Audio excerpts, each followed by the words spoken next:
এজন্য আমার প্রিয় ভাইয়েরা, নফসের উপরে নিয়ন্ত্রণ নিতে চাইলে রমাদানের রোজার কোনো বিকল্প নাই। এটা এমন মাস যে মাসের ফজিলতেরও কোনো শেষ নাই। এই মাসকে বলা হয় দ্য মান্থ অফ হোপ। এটা আশা জাগানিয়া মাস। রমজানের কথা শুনলে আশা জাগে না হৃদয়ে? হ্যাঁ, ইদা জা রমাদান ফুতিহাত আবওয়াবুস সামা ওয়া গুল্লিকাত আবওয়াবু জাহান্নাম ওয়া সুফিদাতিশ শায়াতিন। রমাদান আসলে আকাশের দরজাগুলো খুলে দেওয়া হয়, মানে জান্নাতের। জাহান্নামের দরজাগুলোকে লক করে দেওয়া হয়, শয়তানকে চেইন আপ করা হয়। ইবাদত করলে শুধু করতেই মনে চায়। চিল্লায় বলেন না সুবহানাল্লাহ। রমজানে ইবাদতে যেই মজা পাওয়া যায়, সারা বছর অন্য কোনো মাসে এই মজা আপনি পান? আমার চাঁপাইনবাবগঞ্জের ভাইরা আওয়াজ করে বলেন না, রমজানে ইবাদতে যেই মজা অন্য মাসে এটা পান?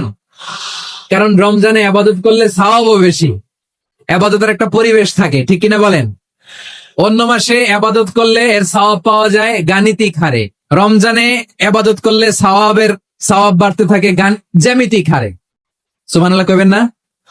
অন্য মাসে সওয়াব বাড়ে গাণিতিক হারে, রমাদানে ইবাদত করলে সওয়াব বাড়ে কিভাবে জ্যামিতিক হারে বাড়ে দেখেন। রমাদানে একটা নফল করলে ফরজের সমান সওয়াব, একটা ফরজ করলে 70 থেকে 700 গুণ সওয়াব। রমজানে উমরা করলে হজের সমান সওয়াব। সুবহানাল্লাহ নাই? দ্য মান্থ অফ হোপ, আশা জাগানিয়া মাস। এই মাস আমাদেরকে হোপফুল করে, আশাবাদী করে। রমাদান যেমনি দ্য মান্থ অফ হোপ, আশা জাগানিয়া মাস, এট দ্য সেম টাইম এই রমাদান হচ্ছে মান্থ অফ ওয়ার্নিং, একটা ওয়ার্নিং এর মাস। নবী যেমনি আশা জাগাইছে, আবার ওয়ার্নিং দিয়ে